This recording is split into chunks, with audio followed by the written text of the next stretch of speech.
Welcome to this episode on All Things LOCS. I'm fired up because we have Jenna Evola. She's the co-founder of a stem cell therapy clinic out in Seattle, Washington. And you also run Evolve Systems, which is a boutique growth agency. We're super lucky to have you because you're actually coming into Las Vegas. You're speaking at this conference. Tell us a little bit about you, the conference, and what you're talking about.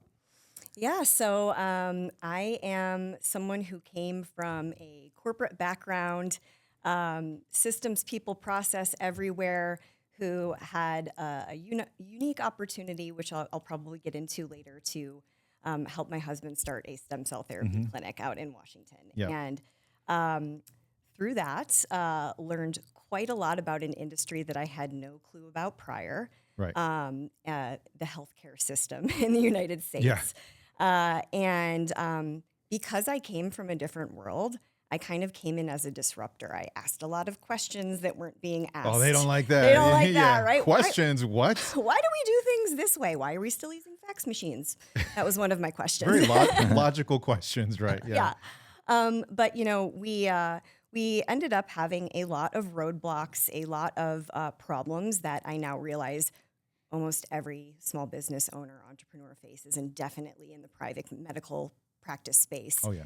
And so through some problems that I had to solve for us, I ended up developing this company that I now have called Evolve Systems, where I help business owners battle some of the things that we realized need to be battled, which is how do we reduce overhead, implement better processes, become more efficient, so that we don't burn out, lose our businesses, have to retire early. Or in some cases, I watch in the medical industry, people work themselves into an early death because they have not figured these things out. So when you say that, because I want to expand on that, because I feel like that's kind of said everywhere. Like, oh, people in the taxi industry, people in the oil, people that are, food vendors. But this is almost like a really like it's a dark side of healthcare that's going on here that most people are not aware of. Like, expand on that when you're saying they're working themselves to death. Yeah. So, years ago it was different for doctors. So I'm gonna focus on the medical industry. And nowadays, people don't realize how expensive it is to run a practice. How stressful the personal liability that a doctor takes on just by being a doctor and by not being a part of the system, so choosing to be in private practice. The stress of both being an entrepreneur, which is its own stress, and also being the all-knowing doctor that never makes a mistake, that is there for their patients, that is facing all of the hurdles that a normal business owner faces with less and less resources available to them as the years go on. And so I think it's just become this compounding effect where none of us are really talking about it because there's an ego issue too, right? Every doctor you talk to is probably going to tell you everything's great, we're doing fine, everything's good. Falling out of control. Exactly. But I know from talking to many, many doctors and being in the industry now myself, that is not what's actually happening behind closed doors. What is actually happening behind closed doors? What is actually happening behind closed doors is doctors are, we talk about burnout, it's a buzzword, but doctors are actually burning out. Their relationships are failing. They can't get a hold of their finances. They get to the end of the year and they realize, oh my gosh, I didn't make any money this year. I'm actually in the red. They have nobody to talk to about these things because a lot of times they are working with their spouse or their family members, and there is this like culture of just stress around everybody. It's infected, the practice manager, the front desk, everybody's stressing, and there's no place to put it. I watch doctors. I know way too many doctors in private practice who have secretly, turned to drugs and alcohol, or they've gotten into their own stash because they're that stressed out and they have no outlet. at the end of the And day. they lose their like license sometimes, right? Yeah. Yep. I've seen it happen more than once. Or, you know, suicide. I've seen that happen way too often. Or health issues, right? These doctors don't have time to take care of their own health. How ironic is that? Yeah. You know? It's pretty bad. And I'm watching many of them, you know, fade into an early death, or sometimes maybe just as bad, they are forced to retire and walk away with nothing. Yeah. After all of that. Yeah, I mean, we've talked about that a little bit on episode here and there. It's just like the amount of doctors quitting, you know, leaving the field, or just selling their practice, or just closing doors with just nothing. Like nobody bought it, no nothing. But to your point, I mean, like there's about like 300 doctors every year, I think, that commit suicide, right? And it's just, like you said, stuff that we don't typically want to talk about, like the hard things. But you made a point of like, you know, we typically surround ourselves with the same kind of people, right? So if you're a doctor, you're going to consult with a doctor friend, or even like I was talking to a doctor recently, and he was discussing some of these issues. I'm like, what do you think is the solution? He's like, we got to share our resources. I'm like, I don't know. I just feel like if you guys are all struggling with the same issue, how are you going to help? And I find that that's where, and I'm curious to know what your opinion on this is, being that your background is not in medicine. And there's belief structures that doctors and people in medicine have about people who are outside the scope of medicine. To who are you to give me advice when you can you understand what I'm going through as a doctor, right? Who are you? Yeah, it's like, who are you to talk to me about my struggles when you're not even in healthcare? So I'm curious to actually know like how that has been an advantage for you, not being in healthcare, and just what do you think about doctors just all kind of sharing the resources versus maybe go to other businesses, talk to other coaches or consultants who are not in the healthcare space?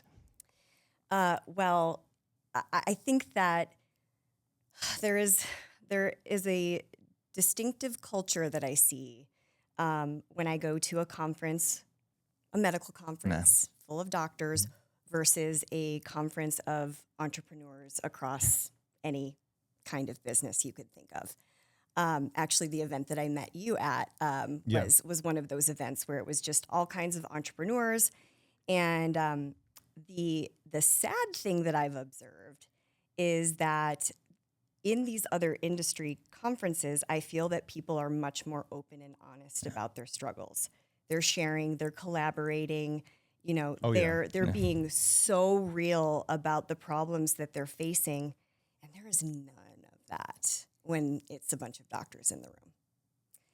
And so I think that it takes somebody from the outside to be brave enough to come in and say, hey, I'm not a doctor, but I'm here alongside you and I see what's going on. You guys are all masking. You need to bring yourselves together as a community. We need to band together as independents in the healthcare space, or we will all go away. Like there won't be us anymore. So let's all get over our egos. Let's imagine for a moment that people outside of our industry could possibly understand what we're going through, and maybe they can bring us a new perspective on the way that we see things. And that's what's been so great for me, is because I've been putting myself throughout the years into agnostic business events, if you will, right? They are not medical focused. And I keep coming back to our medical business and saying, look at what I learned. Look at how these people are connecting. Look at what these people shared. Can you believe these people shared this personal, private, emotional information about what they're struggling about in business? That would never happen at a medical conference, right? Never. No. So to me, it's actually kind of wild, because like that's where we met, right? That's kind of the norm, is like they know like I am not going to get help if I'm not open and honest, and if I kind of project it, because you have people that are like doing $50 million a month in some of these other conferences, like they're not medical, right? They're doing amazing work, but they're like, I'm working 80 hours a week. My kids hate me. I have stomach ulcers. I don't see my wife. I'm on the verge of my third divorce. Blah blah blah. And they're saying it really loud because someone in there's like, oh, dude, I went through that. Let's connect. I got you. Let's talk about that. And so you're saying that these conferences, when it's like, you know, healthcare focused, it's like that does not happen. It's almost like this massive facade. And because of that facade, the entire healthcare industry as we know it could go down this path that leads to what you believe. Or what do you think that is? Extinction. Like that's honestly. What do you mean by that? I wanna, man. yeah. What's extinction? Yeah.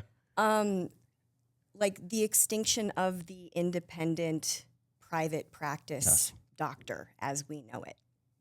Like complete extinction. It's going that way. It's already happening. Yeah. At this point, right? You're seeing like, I'm sure you know the numbers, like the amount of practices that are not being opened, and then the amount of practices that are being sold to venture capitalists, or, you know, and you see that all around the U.S., right? It's like all these large institutions that are just, all right, let me buy your practice, let me give you some safety and knowing that you'll get patients and I'll pay you, and it's like, all right, that takes the stress off, and it kind of reduces, I think, some of what we described as like burnout. It's like, all right, one less thing for me to worry about. I have a salary and I have patients coming to me and I'm good.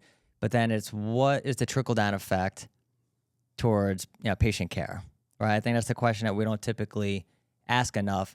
Like, we did like a webinar a few months back, and we were talking about somebody's struggles, and my mom was actually listening. And she's like, "Holy shit! I had no idea doctors are going through this." Because then she's like bitching to me. She's like, "I gotta wait 4 weeks to see them," and this, I'm like, I get that, but there's this other side that I think you should know too. So it's like, ultimately, like, what do you think that does to patient care in the long run, outside of just the detrimental effect to doctors and medical practices? I'm so glad you brought that up because I'm equally worried about that, which is us as patients Yeah. not having access to these doctors that actually care. Brilliant Right? doctors. And brilliant Brilliant doctors. doctors. Yeah. And that's the thing is, you know, I talk a lot about doctors that work for the system versus not for the system. We've been big weirdos in the industry where 6+ years we've never had an insurance contract. We've been 100% self-pay, cash pay Oh yeah. this whole time. And people don't really understand that although, yes, it's expensive, my insurance doesn't pay for it. These doctors went and took the personal risk to offer what they know is right for you. Like, again, at their own risk. Like, they Right. could be making more money working for Kaiser Permanente. They could be box checking. Their life would be very different. And honestly, in most cases, they'd be making a lot more money. But these are people who have a passion. They want to provide the best healthcare possible. They want to teach you things. They want to help you live a better life. They're invested in you, right? I think that's we're at risk as patients of having all of that go away. There are less and less of these doctors that are able and willing to take on all of this risk and stress and everything that goes along with having a private practice.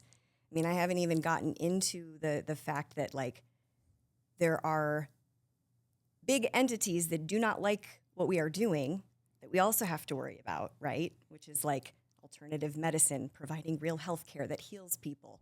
Don't use the word healing. We're not allowed to do that, you know? So there's that whole side of things that patients just, like, they don't understand that if we don't support these private practice doctors in our own way and we don't know what's really going on with them, and we make these complaints and we don't step outside of the system and see what's really going on over there, like, all we will have left is the box checker doctors that they don't care. They're not invested. They're there to do a job. They're there to get a paycheck.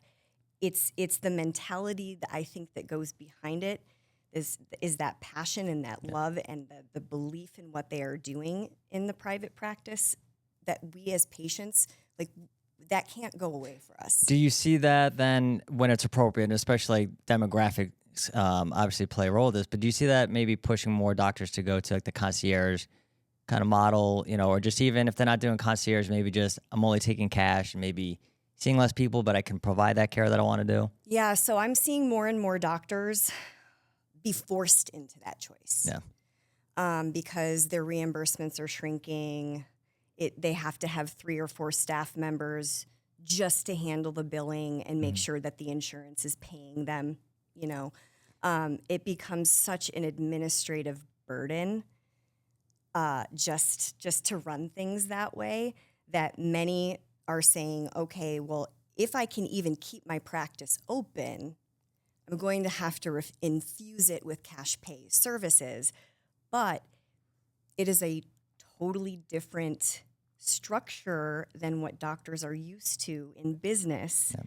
And this opens up a whole can of worms that they Yeah. never thought about, because now they have to be real business people. Now they have to understand sales and marketing. They have it's a total mindset shift. And I can tell you most doctors do not want to go there.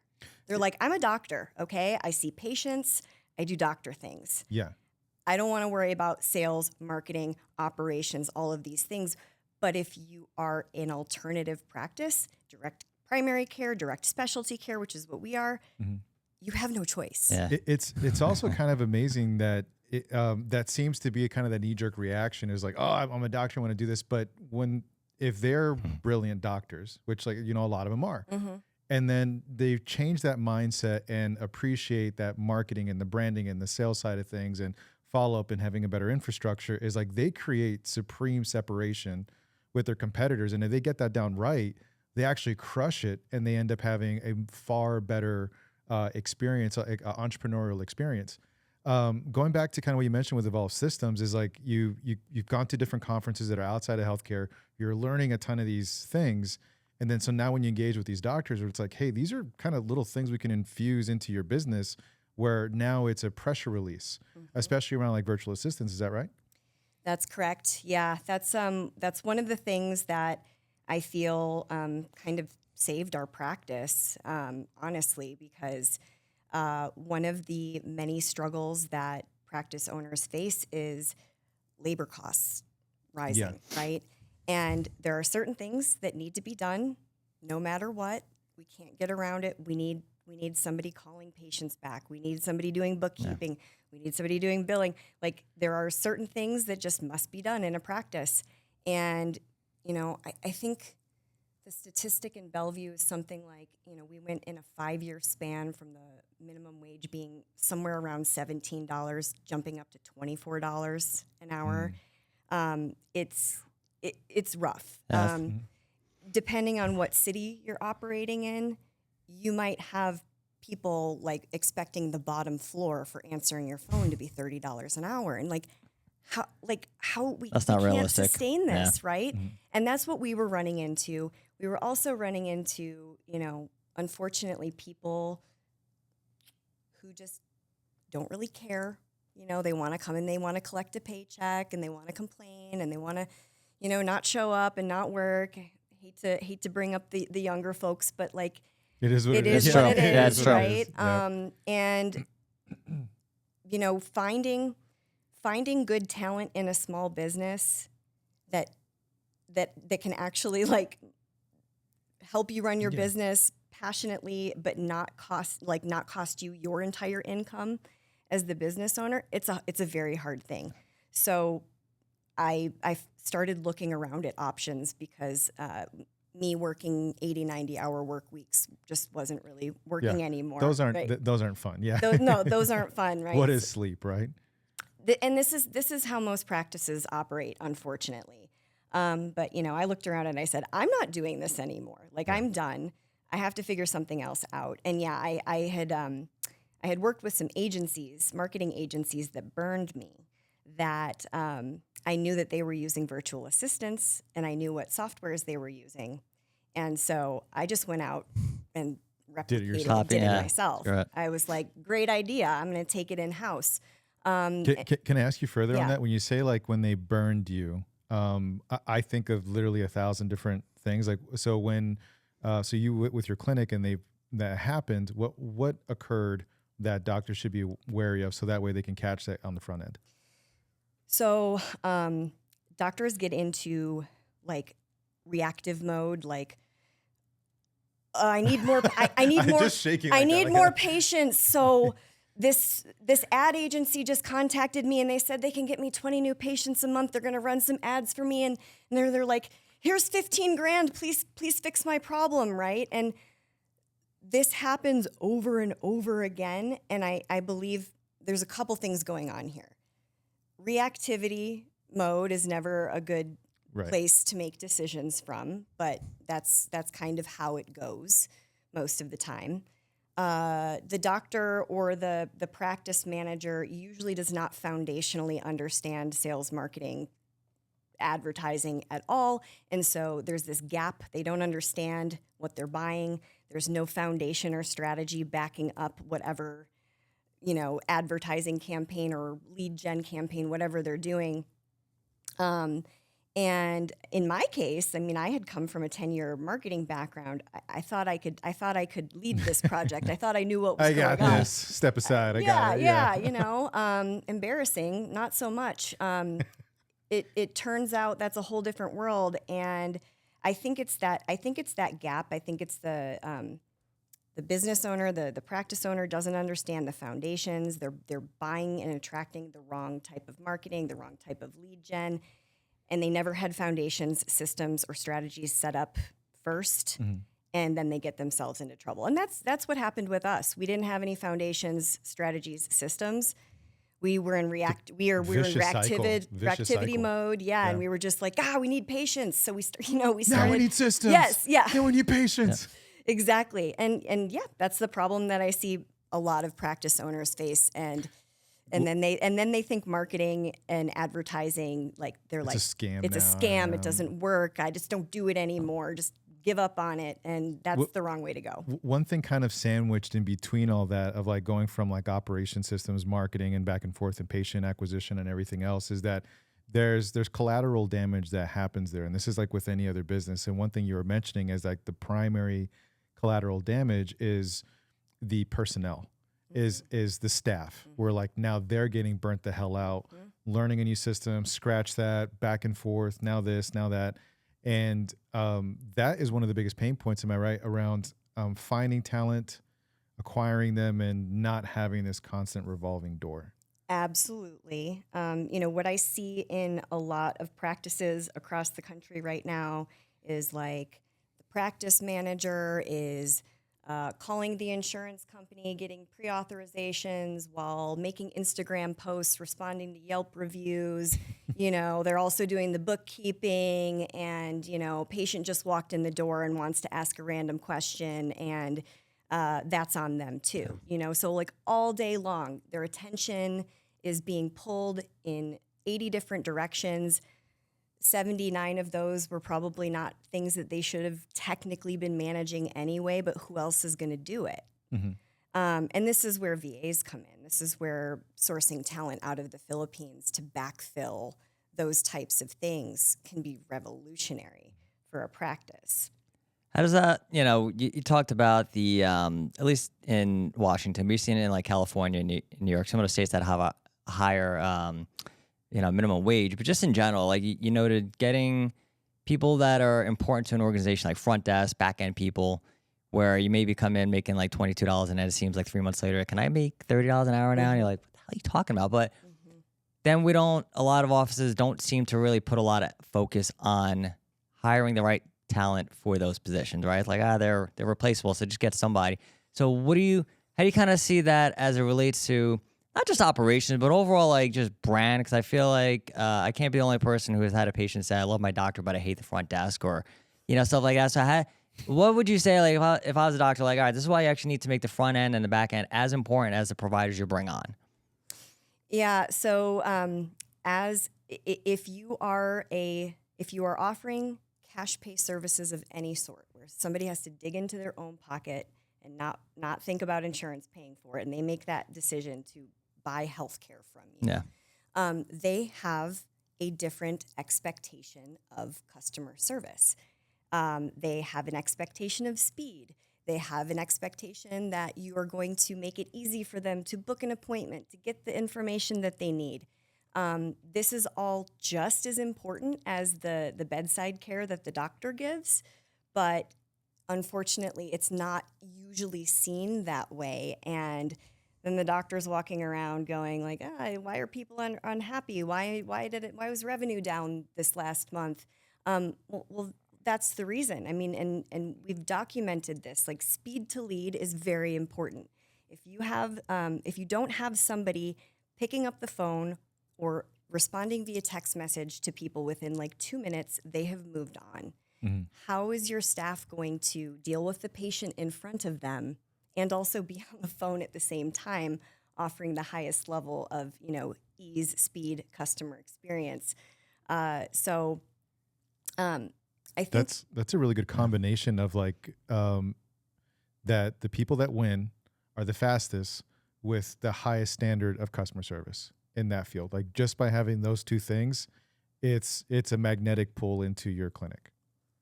it is. How many people would you say, like out of, if you were to give it a percentage of how many clinics across the country from what you believe actually have that? Most do not. I mean, most do not. Most have not figured this out.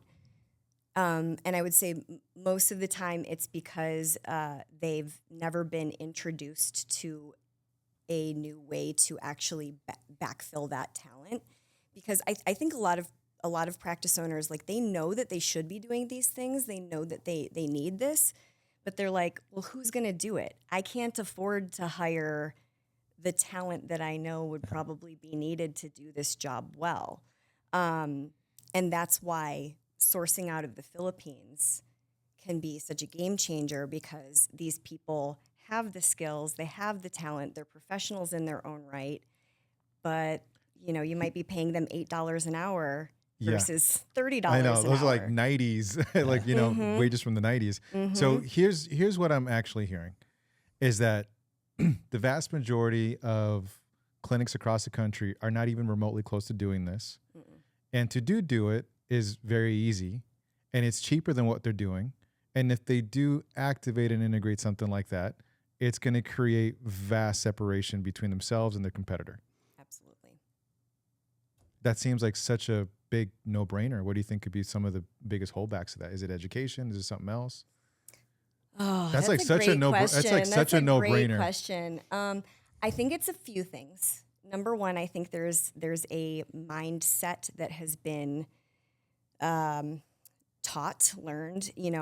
Especially doctors, but I've seen this in most entrepreneurs where change is hard, and especially like a traditional industry like medicine. Yeah. Disruption feels very scary, and admitting that you have a problem in the first place. Yeah. That's the first step of making change, and a lot of times doctors aren't really so willing to do that. So I think that's one problem. Mindset. The mindset around it. These are like conversations Dan and I have where I'm like, I'm not in the space, and like Dan, and I'm like, is that really how it goes down? Or? Yeah. Well, I think that, I don't know if you get this, but I think everything you just said is like completely spot on. But I think there's also this other aspect, at least, I don't know how widespread it is in medicine, but certainly amongst society, that it's just, all right, well, now you're hiring outside the U.S., right? It's like now you're using non-U.S. workforce, and it's not just like the current climate, but I think it's kind of gotten ramped up a little bit. I'm just curious to know if you hear that. It's like, I don't know, man, I'd kind of rather hire somebody in the States, but then you're like, all right, then here's just your cost. What do you want to do? And then it's like, So how much of that do you get? Because I'm just curious on that end. That's actually, I get that a lot. And I understand it. I totally understand why people would come from that perspective. But here's what I usually say to them. Hey, let's be honest. I know you'd rather employ, Americans. I know you would like to be giving all of your staff members great pay, a great life. But the current reality is that if you do that, you're doing it at your own expense. Yeah. Okay? So you have to choose you, because if you don't exist to run the business, then the 2 or 3 people that you do have the ability to give a job here in the US, that all goes away. So you have to be a little bit selfish to be more generous, I think, and change your mindset, because, I say adapt or die. I think that practices that don't figure this out in the next couple of years, they're goners. They're like, overhead will crush them. Yeah. They will not be here anymore. So what I like to tell people is, hey, like, this is not replacing the American staff that you have. This is providing them with leverage. This is relieving them of the duties that they shouldn't be doing anyway. Yeah. There's a lot of benefits to the loyalty that you can create from paying a good wage of, again, like $8 an hour to somebody in the Philippines who, like, that is life-changing for them. That's like the equivalent to like 50 That's here a in the lot, States. Like giving someone $50 an hour or something like that is like, that's a really good hourly wage for people here stateside. Yeah, and they, they have an attitude of gratitude and loyalty, and I have a team of 7 at this point, and I can't tell you how often they're telling me, "Oh my gosh, thank you so much for my paycheck. I just gave it to my grandma for her birthday," or, I'm changing somebody's life. Yes. And yes, would I like to be able to do that for more people here stateside? Absolutely. But in order to maybe possibly get to that point, I have to start over here, paying the skilled talent that I can afford, and then also still eat for myself at the end of the day. Yeah, you mentioned some really good points there, and I feel like part of it too is like people just don't do the math on it, right? Like they don't, like you said, they don't look at employee costs. Like, all right, how much am I paying now? What's average going up every year? Where it's like, I mean, it's basically like 9-10% now salaries going up every year. So it's like this person versus that person, how much is it going to cost me at the end of the year versus sitting down with your accountant or whatever. It's like, holy shit, I didn't realize I have like no money because 50% went to staff costs, whereas maybe I could have done something a little different and maybe gone 30%. So when you're seeing like these practices, just trying to make more money, trying to find some creative ways, and I think you had mentioned at the beginning about like getting more cash-based services, which is really the realm that you're in. Like, and now you see a lot of regenerative medicine versus traditional medicine. Where do you think the two kind of complement? But I'm curious to know, just what do you see some potential conflict of like regenerative medicine versus the traditional side? Oh boy, where'd we start on that? Yeah, I know. Well, 'cause, you do it, and you have a lot, and I'm curious to know your opinion because you have a lot of traditional clinics now looking to bring in regenerative medicine. So it's like, how do they work together? But what is the two kind of different camps looking at each other and how they interact? Yeah, there's a lot of regenerative medicine has gotten popular. It's like it's kind of buzzy, you hear people like Joe Rogan talking about it. Like people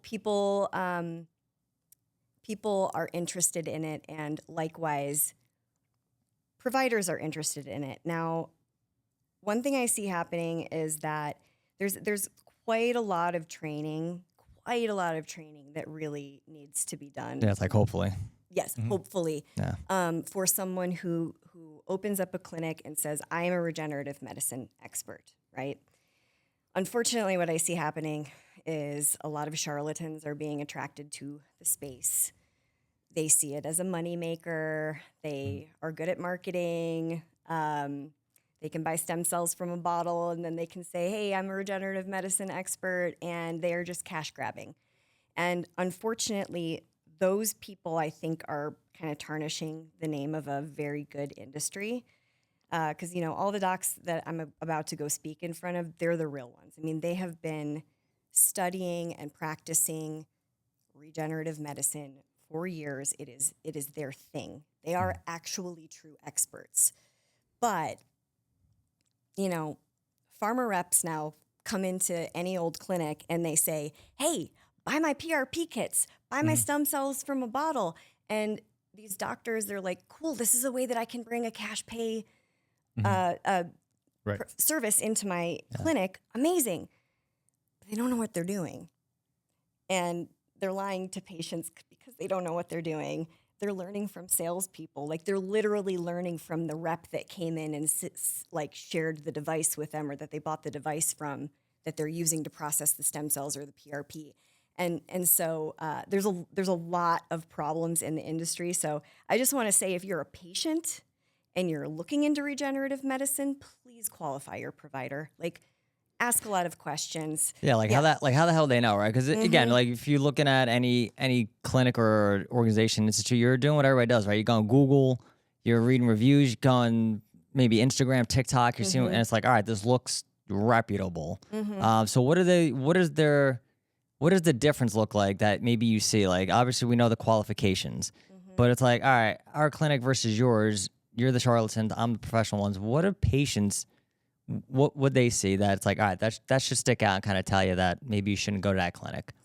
Yeah. So PRP, very popular in regenerative medicine, stands for platelet-rich plasma. It's a procedure where blood is drawn.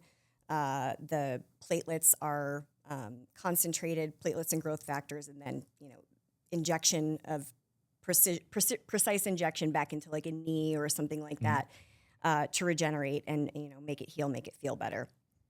And so dosing is actually very important when it comes to platelet-rich plasma. And I see a lot of doctors that are just getting into regenerative medicine. Again, they're buying these like little cheap processing kits where if the patient knew what questions to ask, such as how much blood are you going to draw on me? Like that's the number one question you should be asking, I think, if you're going to get PRP on your knee, for example. If the provider is just drawing a couple little tubes of blood, that is not going to create a dose strong enough to give you the actual effect that you should be getting from a regenerative medicine procedure. But again, this is good marketing, popularity, whatever, and patients aren't educated. They don't know what questions to ask to understand, like, what kind of outcome should I expect? What should you be doing? Should I not be doing? How do I know if you're legit or not? And, asking what's your lab look like? What's your processing technique? And how much blood are you going to draw if it's going to be PRP? Those are just some basic questions that somebody can ask to find out. Do you recommend that people, and I know some doctors hate this, but do you recommend people get like second, third opinions, or like, let me vet somebody out before I'm spending maybe like over $1,000, usually like, $2,000 to like get this done? It's like, should I go to other people and maybe ask some questions and see what kind of information I get? 100%, especially in the, direct care cash pay space. You need to interview. You need to interview multiple doctors, get multiple opinions, and then decide for yourself what you're most comfortable with. It seems like healthcare is like in this little bit of a weird pickle where staff members, professionals getting burnt out. It's reducing down the amount of clinics that are being opened. There's more that are being kind of thrown off to the wayside, like they're essentially imploding. They're not even selling. There's less doctors that are starting, early retirement, so on and so forth. So it's like squeezing down. And you mentioned something a little bit earlier, that the extinction of the healthcare system as we know it. And here we are also with hormones and stem cell therapy and peptides that are getting more popular, and they're getting popular because they work, that they're actually effective. And so now you have big pharma putting up a fight against that because that is messing with the customer. Where do you see kind of this battle going? And did I get that right? Or am I off on that? You did. No, you did. And it's unfortunate. I feel like I can say this more freely because I'm not a doctor. Big pharma and the Food and Drug Administration don't necessarily want doctors out healing people. Crazy. You know what I'm saying? Like, what? Get out of here. I know, Like, right? leave right now. Shocking. Yeah. And so sometimes, they try to make it hard for things that provide real health and real healing to people. They try to block access. What's an example of that? I know you gave like a really good, like fast example of even just at breakfast a little bit earlier this morning on a procedure that's done. Right. So I'm going to butcher it. So if you know what I'm talking about, like just kind of take us from the beginning of what that looks like and why that's actually difficult for clinics when the outcome is actually quite effective. Yeah. So what I brought up this morning was, and this is something that I hope I'm okay to say because I'm not a doctor, but the organization that I'm going to speak in front of, they've been in a battle with the FDA for a few years on the topic of stem cell therapy. Here's the watered down one paragraph Simple, version. Yeah, okay. Yeah. The Food and Drug Administration, obviously, they oversee food and drugs.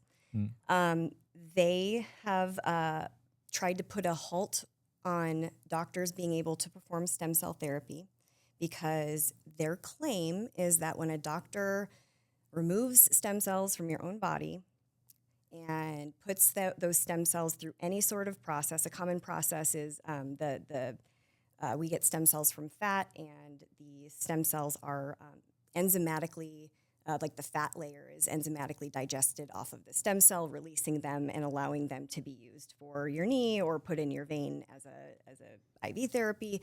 And the FDA has said that when doctors do this process, they are creating a drug and administering a drug to a patient, which is their jurisdiction, not the jurisdiction of a doctor.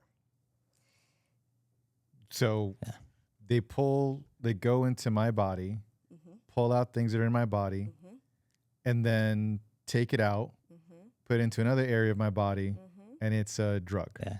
It's all your stuff, but According to them. And so just to be clear, the stuff that they're pulling out, those stem cells, and fat, and then what's going back in is the exact same thing, but that's a drug. to them. This is so we've got these brilliant doctors who are scientifically proving, hey, we are not manipulating or changing the cells. Right. Here is the data. This is no different than a surgery. And this isn't new. It's like it's a ton of data that's proving that this is identical, that there's nothing that's changed. Mm-hmm. Correct. So that's one battle that I know quite a lot about and is unfortunate. And I hope that this organization can keep fighting the good fight. But this is an organization that has endless resources and is just going to keep appealing and fighting. So one thing we kind of mentioned too is that a lot of this there's rules, regulations, red tape, laws, and a lot of it is when you think about it, like it's kind of a legislative battle. With the change with RFK right coming in, how do you see this kind of adjusting down the road, if any? Well, right, wrong, or indifferent, however you feel about the man, he is on the side of, he's a proponent of stem cell therapy, peptides, hormones, basically, giving the power back to the healthcare providers and not big pharma and, not the overlords. So I'm hopeful right now. I'm actually hopeful for the first time in a long time on that front. I don't know exactly what his plans are, but I know that he is in support of what we're doing, and I hope that we see the benefit of that. Yeah, I was going to just kind of add to that a little bit because, like you said, overall, when you look at the discrepancy of, you have doctors who want to help, and then they're getting paid by people who don't want them to help, right? From the insurance, which we all hate. But, on a very simplistic term, somebody might be watching and saying, all right, overall, what's the real big deal? How does this really affect me on a day to day? And at least for me on a personal level, my dad, he got PRP in his shoulder. His shoulder is shredded. It's just he did 40 years of this motion hundreds of times every day, but he has no pain. And the doctor's like, oh, you just need a rotator cuff repair. I'm like, you fuck, what the fuck talk? That's a 9-month recovery. But I'm like, it's just willy-nilly. It's I just get this major surgery that, is probably one of the worst. I don't wish rotator cuff surgery on my worst enemy. But then it's what about PRP? It's you can maybe try it. Maybe it helps. I'm like, dude, what are you doing? Do that first. But we're just the conditioning. Like you said, he's like, well, if it doesn't work, I'm like, whatever, dude. You're in a good financial position. If it doesn't work, it doesn't work. If your shoulder surgery doesn't work, you're fucked for life. So it's understanding that it's the picking kind of your poison, and it's not even poison really. It's just all right, it's a financial investment in myself to avoid something that could potentially be way worse. And I think that's where people kind of lose that misconception when we're talking about somebody who's how does that affect me? Or where can it really create stuff? Because a lot of it's based around just improving overall health, but it's even for a lot of common stuff that we deal with, right? Shoulders, knees, like you said. It's pain is one of the most debilitating things in this country. And it's the biggest cause of, people to miss work. So you have a solution that's let's not do it because again, you're affecting, like I said, big pharma. Yeah, yeah, and we see a lot of people with back pain and neck pain, especially, and it's a hard thing because when somebody goes and sees a surgeon or a traditional orthopedist, unless that doctor is also offering PRP, they're usually telling the patient, "Oh, there's no data behind that. Just do the surgery." And people are so programmed. It's so interesting to me. They'll come in and they'll be like, "But my surgeon said," Yep. and I'm like, "But do you want to have surgery? Mm-hmm. Why are you here?" Yeah. Obviously your surgeon's going to tell you you need to have surgery. Look at what tools in their toolkit. Mm-hmm. Look at how they get paid. Do you think they're going to recommend something that they're not going to get paid for? No, not or at back all. it? No. That seems like such a big thing, is that what you just said right there. I think if people, there's always that saying, like, follow the money. Like, okay, how do they get paid? How much is it? Like, what do you think they're going to tell you versus this, right? So I do got to say, I really, this could be so much longer, but I love everything that you're doing, especially for us with BPS, wanting to work with doctors and everything. And I love what you're doing with working with them, with Evolve Systems, the VAs and everything. And I know you're speaking, I think later on today. It's tomorrow. Tomorrow, at the conference. So give them hell. I think what you're going to talk about should really resonate with a lot of those doctors. Thank you so much for coming. Yeah, this is awesome. Thank you, guys. Thanks for being here. Amazing conversation. I appreciate being here. We got to have round 2 here soon. All right. Deal. Awesome.